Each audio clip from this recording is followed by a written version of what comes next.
Hello everyone, कैसे हैं आप लोग। मुझे पूरी उम्मीद है कि आप लोग बहुत अच्छे होंगे और मुझे ये भी पता है कि आप हमारे 4th पार्ट का वेट बहुत बेसब्री से कर रहे होंगे। तो परेशान मत होइए, मैं लेकर आ गई हूँ आज हमारा 4th पार्ट। तो बिना देरी किए हम स्टोरी की ओर बढ़ते हैं। मैं आपसे उम्मीद करूंगी कि आप लोग भर भर के लाइक करेंगे इस वीडियो को और ज्यादा से ज्यादा शेयर तो करेंगे, इसमें तो सोचने की भी जरूरत नहीं है। तो बिना देर किए हम आगे बढ़ते हैं स्टोरी की ओर। तो हमारे पिछले एपिसोड में आप लोगों ने देखा कि कैसे वो राकेश जो है वो अवनी को समझा बुझाकर वहां से ले जाता है और उसके बाद बड़े शौक से अवनी सबके लिए खाना बना रही होती है। बट वही सारी आवाजें सुन के अवनी वहां से एकदम हड़बड़ा जाती है और वो वहीं जोर से चक्कर खा के नीचे गिर जाती है। तो अब बढ़ते हैं आगे।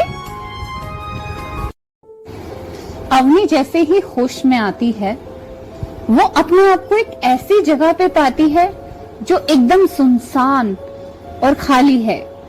उस पूरी जगह पे एकदम अंधेरा छाया हुआ है, आसपास भी कोई नहीं है। वो माहौल देखकर अवनी इतना ज्यादा घबरा जाती है कि वो रोने और चिल्लाने लगती है और घबराहट के मारे अवनी बोलती है, हम कहाँ आ गए? ये कौन सी जगह है? ये जगह तो घर से भी बहुत दूर लगती है। ये क्या हो रहा है हमारे साथ? हमें यहाँ पर कौन लेकर आया? ये क्या हो रहा है? हम कहाँ आ गए? ये कौन सी जगह है? ये क्या हो रहा है हमारे साथ? हम कहाँ आ गए? हम कहाँ आ गए? तभी उसे वहां एक छोटे बच्चे दिखाई देती है। अवनी घबराहट और खुशी दोनों ही महसूस करती है क्योंकि वो छोटी बच्ची कोई और नहीं बल्कि आद्या होती है। दीदी घबराइए मत, आपको कुछ भी नहीं होगा। आपको डरने की जरूरत नहीं है, मैं हूं यहाँ पर, कुछ भी नहीं होगा आपको।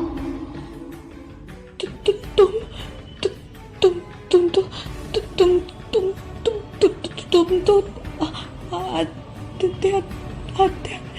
तो तुम हाँ मैं। तुम तो आद्या हो ना? तुम तो वही हो ना जिसके बारे में ईशा मम्मा ने हमें बताया था। बच्चा, तुम यहाँ क्या कर रही हो और तुम कब से हो यहाँ पर? तुम्हें पता है घर पर सब तुम्हारे लिए कितने परेशान हैं और ईशा मम्मा वो तुम्हें हर जगह ढूंढ रही है। तुम्हें पता है वो तुम्हारे लिए कितनी परेशान है, तुम्हें कितना मिस करती है। चलो तुम मेरे साथ घर चलो। हाँ दीदी, मुझे सब याद है। आपसे तो पहले ही मुझे ऊपर वाले ने मिलवा दिया था। पहले ही मिलवा दिया था? क्या मतलब है तुम्हारा? मतलब ये कि मेरे जीते जी ही ऊपर वाले ने आपको मुझसे मिलवा दिया था। शायद इसलिए कि मेरे मरने के बाद भी आप मुझे देख पाओ। सीन एक बार फ्लैशबैक में चला जाता है। गाड़ी में 3 लोग आपस में बात कर रहे हैं। अवनी अपने अब्बू से, अब्बू, बाहर का खाना वाकई बहुत लजीज था। हम जानते हैं अवनी बेटा, आपको तो सिर्फ और सिर्फ बाहर का ही खाना लजीज लगता है। अरे कोई बात नहीं ना, छोटी बच्ची ही तो है, खाने दिया करो, क्यों रुक टुक करती हो? इतनी लाडली है ये हमारी। तभी गाड़ी के सामने भागते भागते अचानक से एक छोटी बच्ची आ जाती है और अवनी के अब्बू स्पीड ब्रेक लगाकर गाड़ी को रोकते हैं।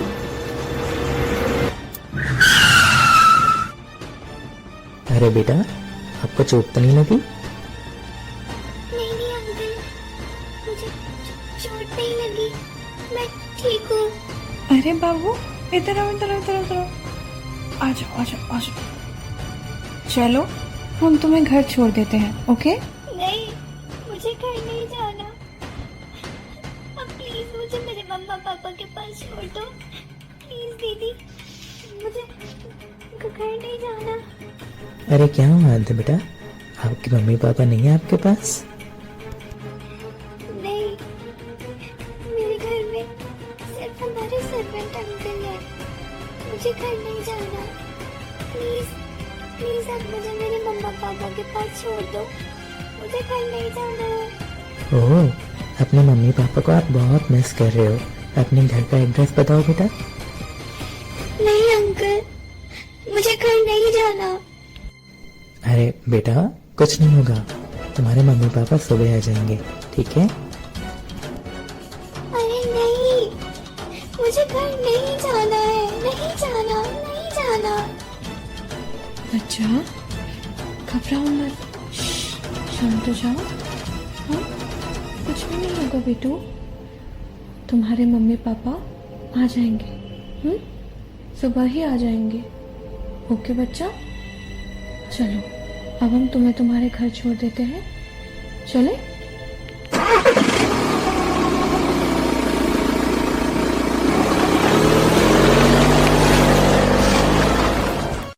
दीदी, आप क्या करते हो?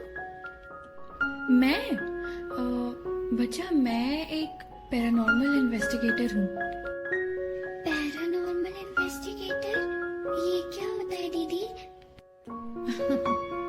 ओ ये मैं तुम्हें समझाती हूँ। जैसे तुम्हें तुम्हारे स्कूल में प्लांट्स, एनिमल्स, हिस्ट्री, इन सब के बारे में पढ़ाया जाता है ना, तो मैं भूतों और आत्माओं के बारे में पढ़ती हूँ, समझी? अरे वाह, ये तो कितना इंटरेस्टिंग टॉपिक है। दीदी, जब मैं बड़ी हो जाऊंगी ना, तो मैं भी ये सब पढ़ूंगी। सीन फ्लैशबैक से बाहर आता है। हाँ, याद है मुझे, मैंने तुम्हें बताया था। लेकिन क्या मतलब है तुम्हारा? तुम ये सब क्या बोल रही हो? जीते जी, क्या कहना क्या चाहती हो तुम? दीदी, एक बार मेरी स्टोरी सुन लीजिए, आपको सब समझ में आ जाएगा कि मेरा क्या मतलब है और मैं क्या कहना चाहती हूँ। प्लीज प्लीज दीदी, प्लीज। नहीं, तुम मुझे बताओ, जीते जी से क्या मतलब है तुम्हारा? तुमने ऐसा क्यों कहा? प्लीज मुझे बताओ, अल्लाह के वास्ते बताओ मुझे। प्लीज मुझे बताओ, प्लीज मुझे बताओ, अल्लाह के वास्ते प्लीज मुझे बताओ, बताओ मुझे। दीदी, प्लीज दीदी, मेरी कहानी सुन लीजिए ना।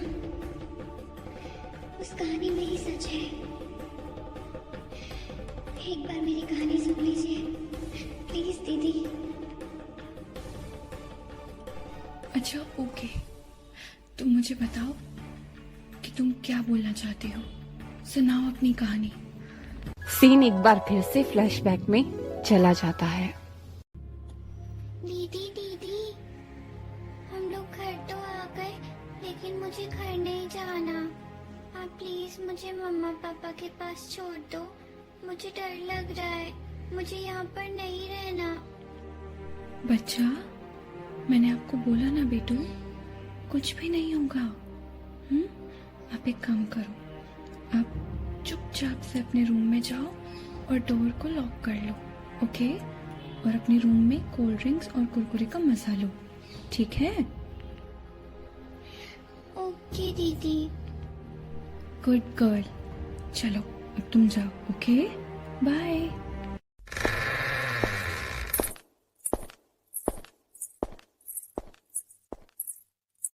बचते बचाते तो मैं घर आ गई।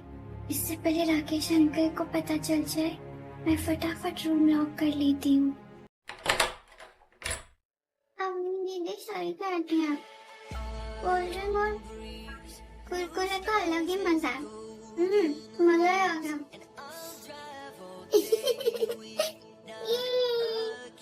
मजा आ गया। सच्ची में गाने चला के डांस करने का तो अलग ही मजा है। ठीक कहती थी अपनी दीदी, मैं भी ना फालतू में डर गई। आद्या बिटिया, दरवाजा खोलो। नहीं अंकल, अब ये दरवाजा तब तक नहीं खुलेगा जब तक मम्मी पापा नहीं आ जाते। उनके आने के बाद ही ये दरवाजा खुलेगा। बिटिया, तुम्हारी मम्मा का ही कॉल है, उन्हें तुमसे बात करनी है। दरवाजा खोलो।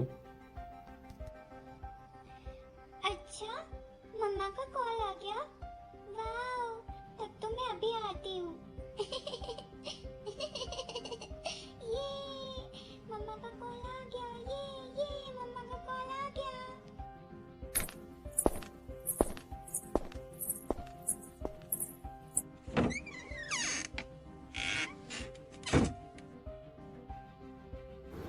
आद्या के माइंड में ये बात नहीं आती है कि ईशा ने आद्या को कॉल करने की बजाय राकेश को कॉल क्यों किया। आखिर आद्या है तो 7 साल की बच्ची ही ना, तो उसके माइंड में वो बात नहीं आती है। आद्या एक्साइटमेंट में दरवाजा खोल देती है और राकेश रूम के अंदर आ जाता है। राकेश रूम के अंदर आके और रूम को कस के लॉक कर लेता है। आद्या राकेश से पूछती है, अंकल, आपने दरवाजे को लॉक क्यों कर दिया? अरे बिटिया, आपकी मम्मा का कॉल आया था मेरे पास। वो आपके लिए परेशान हो रही थी क्योंकि आप अकेले बोर हो रही होंगी, तो उन्होंने मुझे आपको गेम खिलाने के लिए बोला है। तो क्या आप मेरे साथ गेम खेलोगी? नहीं अंकल, मुझे कोई गेम नहीं खेलना। मैं सोना चाहती हूँ। आप प्लीज चले जाओ यहाँ से। गो, प्लीज गो। अरे बेटा, ये बहुत मजेदार गेम है, बहुत मजेदार। नहीं, मुझे नहीं खेलना। बिटिया, आप क्या अपनी मम्मा की बात नहीं मानोगी? आप तो बहुत ही बैड डॉटर हो। नहीं, मैं अपनी मम्मा की हर बात मानती हूँ।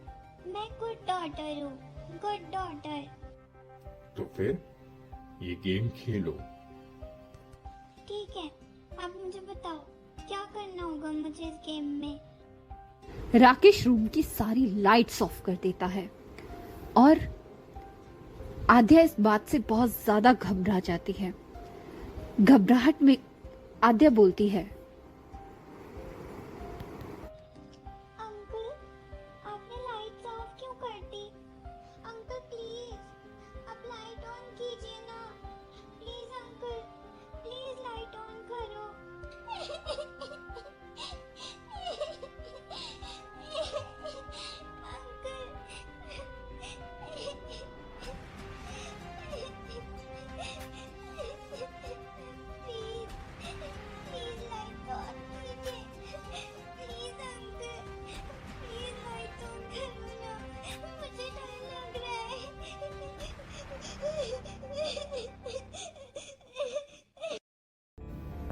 आप डर गई? अरे रे रे रे रे रे, आप तो बहुत डरपोक हो।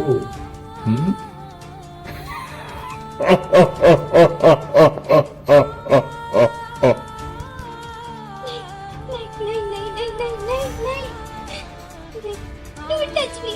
Don't touch me! Don't touch me! Don't touch me! छोड़ो मुझे! छोड़ो! मेरे पास मत आओ! Please मेरे पास मत आओ! छोड़ो मुझे! Please छोड़ो! Please छोड़ो! Please मुझे छोड़ो! बेटिया, हम हैं ना, आप रोइए मत, ठीक है?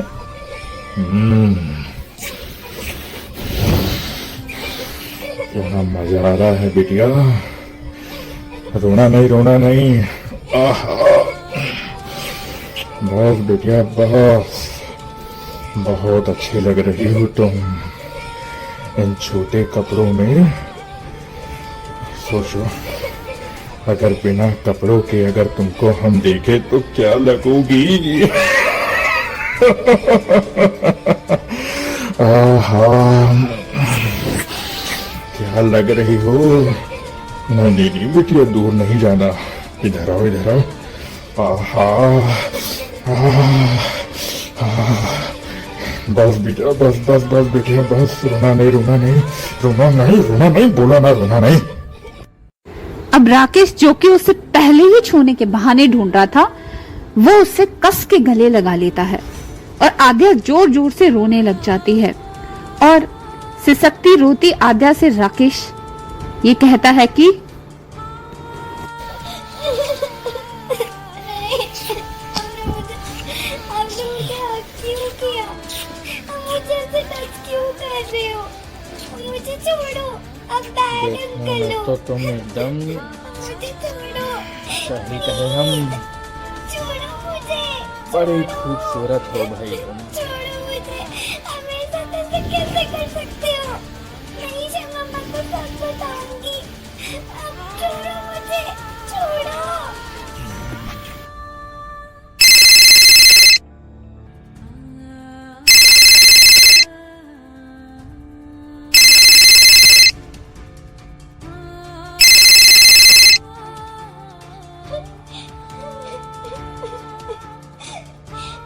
कितना बैड गेम खेल रहे हो। अब फोन उठाओ, मैं मम्मा को सब बताऊंगी कि आप मेरे साथ क्या कर रहे हो। अब बहुत ही बैड अंकल हो, बहुत ही ज्यादा गंदे हो, छोड़ो मुझे। और राकेश इतना खुश है कि आज तो बस उसके लिए सब कुछ मिल गया है। वो अपने बजते हुए फोन को भी इस वजह से स्विच ऑफ कर लेता है कि उसे लगता है कि उसके पास आज आखिरी मौका है। अगर आज वो अपने काम को अंजाम नहीं देगा तो शायद ईशा उसे दोबारा मौका ना दे। और अपने फोन को स्विच ऑफ करके एक बार फिर से वो आद्या को अजीब अजीब तरीके से और अजीब अजीब जगहों पर छूने लग जाता है। कभी वो उसे किस करता है और कभी वो उसे फोर्सफुली टच करता है। आद्या इस बात से पूरी तरह नाखुश और परेशान है। नाखुश और परेशान आद्या बस रोती रहती है और सिसकती रहती है। सिसकते सिसकते रोते रोते वो अपनी जान की उससे भीख मांगती है, पर राकेश को उसकी एक बात भी समझ में नहीं आती है। छोड़ो मुझे प्लीज। कितना बैड होती हो, मुझे किस कर रहे हो, मुझे ऐसे टच क्यों कर रहे छोड़ो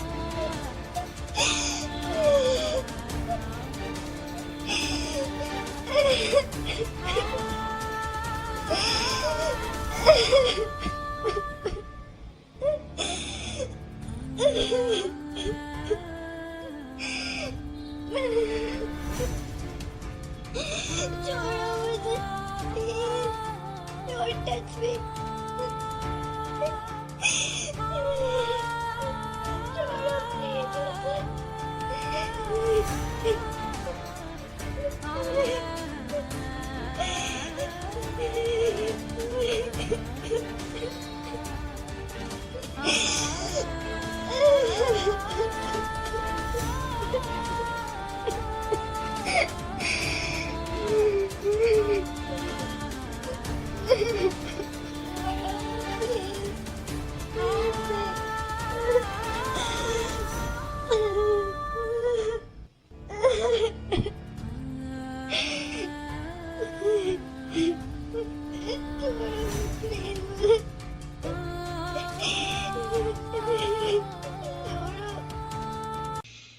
मैं इसी तरह उस दरिंदे के सामने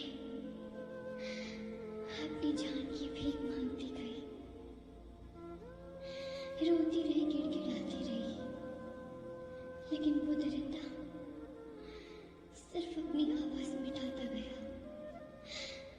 और उसके बाद आद्या राकेश को नाखूनों से जोर जोर से खरोचने लग जाती है। छोड़ो मुझे, छोड़ो। बहुत ही बैड अंकल हो, छोड़ो मुझे, मैं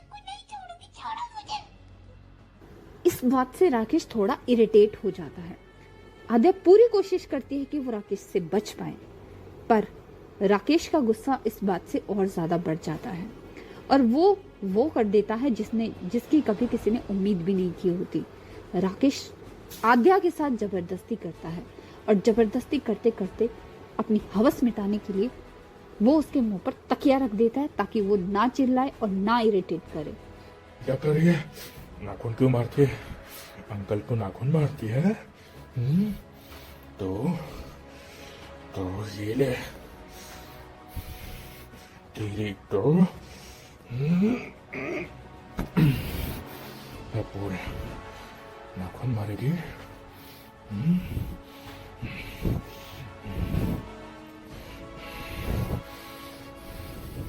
अरे मस्ती क्यों नहीं है? जब देखो चिल्ला रही है। अरे मरती क्यों नहीं है? मर ना साली, मर साली, मर साली। और जैसे ही वो उसके मुंह पे तकिया रखता है, आद्या का दम वहीं घुट जाता है और वो वहीं दम तोड़ देती है और उसकी वहीं पर मौत हो जाती है।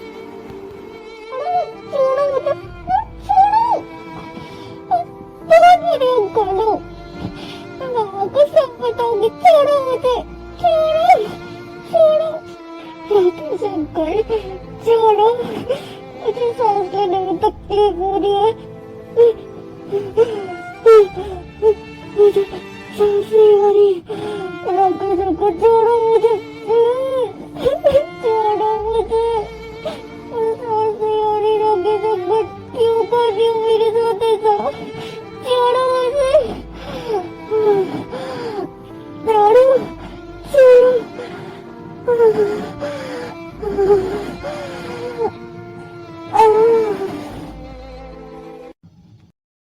आद्या की हालत को देखकर राकेश बहुत ज्यादा घबरा जाता है और घबराहट के मारे राकेश जोर जोर से रोने लग जाता है, क्योंकि राकेश ये नहीं चाहता था कि वो उसे मार दे, बस उसे तो उसकी खूबसूरती से अट्रैक्शन हो गई थी, और अट्रैक्शन भी छोटी मोटी नहीं, ऐसी अट्रैक्शन जिसने उस मासूम की जान ले ली। ये हमने क्या कर दिया? आद्या बेटी को मार दिया, बेटिया को मार दिया। बेटिया, और बेटिया, अरे कुछ बोलती क्यों नहीं है तू? मर गई साली, मर गई साली, मर गई मर गई साली,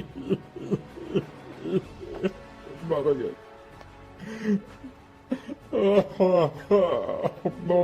बिटिया, आद्या बिटिया,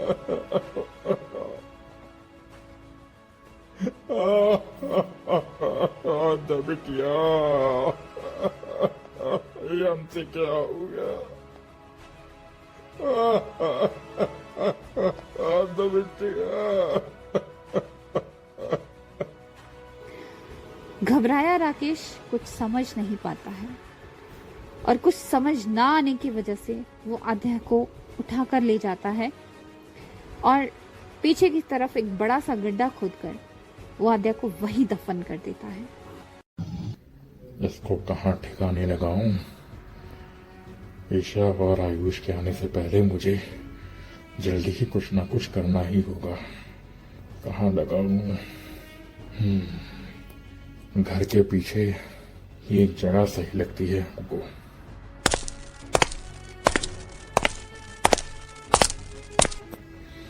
इसी के अंदर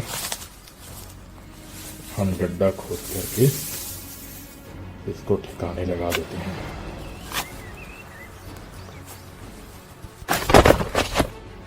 बाय आद्या बिटिया, अब हम लोग फिर कभी नहीं मिलेंगे, ठीक है?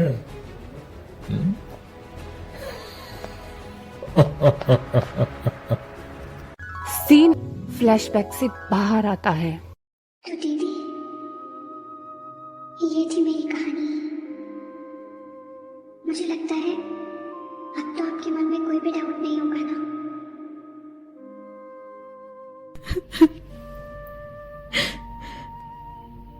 इतना कुछ हो गया, हम ईशा मामा को क्या मुंह दिखाएंगे?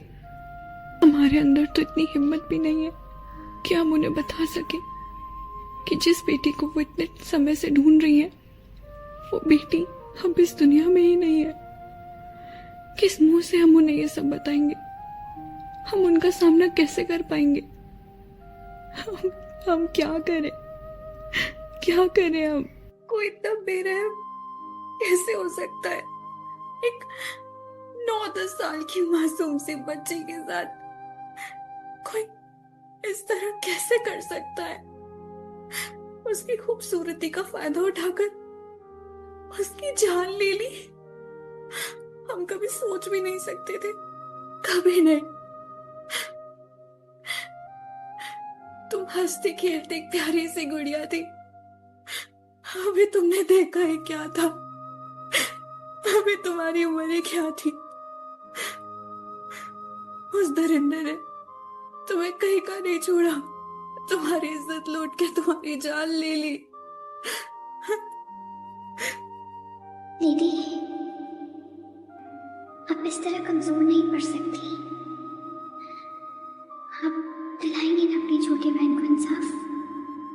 दिलवाएंगे ना अपनी छोटी बहन के कातिल को सजा? सही कहा तुमने। हम तुमसे वादा करते हैं, हम तुम्हें इंसाफ जरूर दिलवाएंगे और उस राकेश को उसकी औकात दिखाकर ही रहेंगे। देंगे हम तुम्हारा साथ। हमारी छोटी बहन को मारकर उसने अपनी जिंदगी की सबसे बड़ी गलती की है और हम उसे सजा दिलवा कर ही रहेंगे।